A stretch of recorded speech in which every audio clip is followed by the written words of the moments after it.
కృష్ణా జిల్లా కేంద్రం మచిలీపట్నంలో 7-8 తేదీల్లో జరగనున్న రామేశ్వర రాగసాగరం కార్యక్రమం పాల్గొనేందుకు అవధూత దత్త పీఠాధీశ్వరులు గణపతి సజ్జన స్వామి మచిలీపట్నం చేరుకున్నారు. ఈ సందర్భంగా స్థానిక పుట్టాపేటలోని దత్తరామేశ్వర క్షేత్రం నందు స్వామీజీకి ప్రతినిధులు ఘనస్వాగతం పలికారు. అనంతరం స్వామీజీ మాట్లాడుతూ మచిలీపట్నం ఆధ్యాత్మిక కేంద్రం అని ఇక్కడ ఎన్నో పుణ్యక్షేత్రాలు ఉన్నాయని పేర్కొన్నారు. శ్రీ మహాగణపతి నమః, శ్రీ సరస్వతి నమః, శ్రీపాదవల్లభ నరసింహ సరస్వతి, శ్రీ గురు దత్తాత్రేయాయ నమః. ఈ బృందావన నగరం, దీన్ని బందర్ అంటారు, మచిలీపట్నం అంటారు. కానీ పూర్వీకులందరూ కూడా దీన్ని బృందావన నగరం అని చెప్తారు. ఇక్కడ అత్యద్భుతమైనటువంటి విఠల ఆలయం కూడా ఉంది. ఈ బృందావన నగరంలో అంటే ఈ బందర్లో, ఈ మచిలీపట్నంలో జనం చాలా సంప్రదాయబద్ధులైనటువంటి జనం. ఒకప్పుడు ఒక 25 ఏళ్ల కిందట నేను ఇక్కడ వచ్చినప్పుడు చాలామంది పండితులు, చాలామంది కవులు, చాలామంది ఉండేవారు.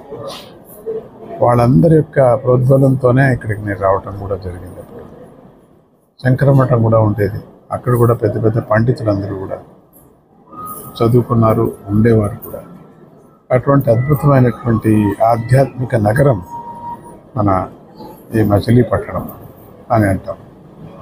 ఇక్కడ ఉండేటువంటి బందరు కూడా చాలా మంగళపూడి గారు. అక్కడ కూడా శివ హరి క్షేత్రం, అది చాలా అద్భుతమైనటువంటి క్షేత్రం అది. ఇక్కడ కొన్ని పాండురంగ ఆలయం కూడా ఉంది.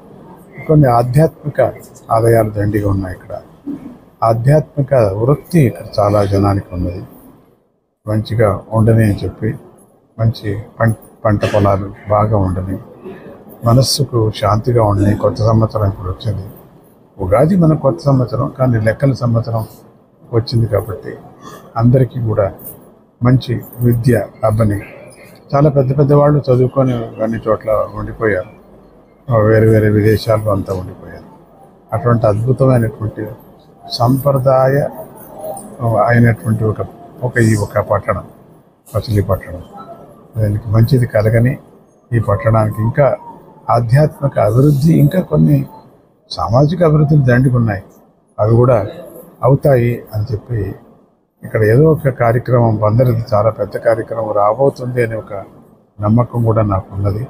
ముందు భవిష్యత్తులో జనానికి కూడా మంచిది కానీ అని చెప్పి హ్యాపీ న్యూ ఇయర్ అని మళ్ళీ సంక్రాంతి మనకు దగ్గర, సంక్రాంతి చాలా ఇష్టం కదా మనకు, దగ్గర వచ్చింది. మళ్ళీ మిమ్మల్ని చూస్తాను.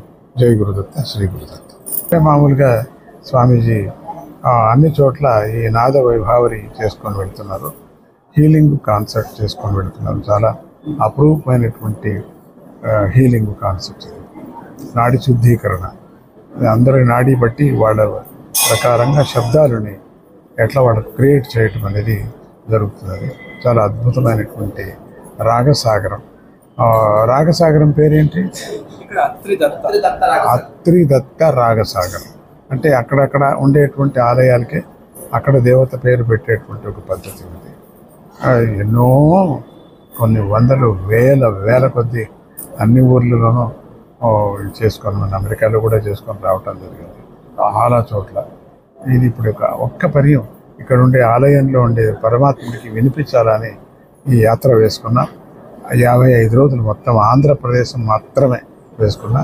ఇంక తర్వాత తెలంగాణ వేరే, మళ్ళీ ఉత్తరప్రదేశ్ వేరే దండి, అవి వేరే దండికి ఉన్నాయి, హిమాచల్ ప్రదేశ్ దండికి ఉన్నాయి. ఒక్క ఆంధ్రప్రదేశ్ తర్వాత తమిళనాడు, కేరళ ఇవన్నీ ఉన్నాయి.